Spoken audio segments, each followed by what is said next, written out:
After grey skies and some heavy rain on Monday and Tuesday, finally the sun made an appearance over the Queen's Club on day 3 of the Aegon Championships, with fans treated to a centre court order of play that featured 4 of the top 8 seeds. 8 seed Gilles Simon faced British wildcard Kyle Edmund in the opening match of the day, having got the better of the 21-year-old 3 years earlier in Eastbourne. After swapping early breaks, it was world number 85 Edmund who started to make a move. The Yorkshireman wrapped up the opener 6-4 before Simon finally started to find his range early in the second. Fortunately, Edmund didn't do any damage when he hit the deck, but he was finding it harder to dominate a rejuvenated Frenchman. It's almost like he needed to fall behind by a centre break to get fired up.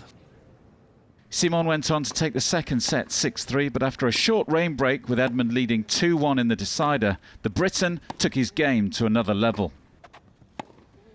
Yes, he's done it.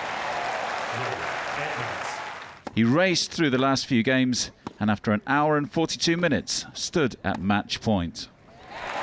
And the Queen's centre court crowd are on their feet in support of Kyle Edmund, who's had a big first round victory. I think it was just really nice. I've never played on that court. I played once at Queen's, first time on that court, you know, in front of the home crowd, get my best win on paper. I think it's definitely one that you know, I'm very happy of, and the first match on grass this year, more importantly, so it's nice to get up and running with a win. Nick Kyrgios and third seed Milos Raonic were back on Wednesday to finish their held-over first-round contest. Playing his first match since teaming up with new coaching consultant John McEnroe, Raonic showed us some net coverage that even the great American would have been proud of.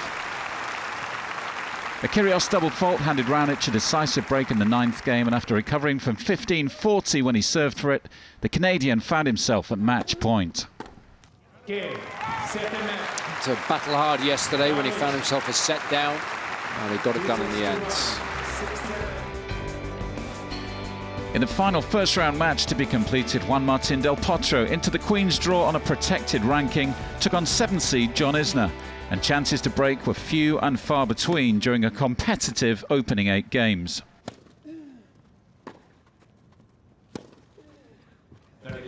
Just enough dip on that forehand. It all boiled down to a tiebreak, and it was Isner who quickly engineered 4 set points. John Isner's taken it. There was barely anything to separate the two men in the second either, until Isner gave himself the chance to break. He's got it. Isner will serve for the match. Moments later, the American sealed it with his 25th ace.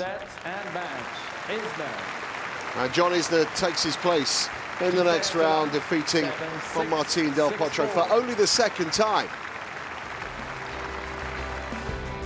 Another player into the Queen's draw on a protected ranking, Janko Tipsarevic, featured in the final match of the day when he took on former champion and 5th seed Marin Cilic. And it was the big Croat who made the first move in the 9th game.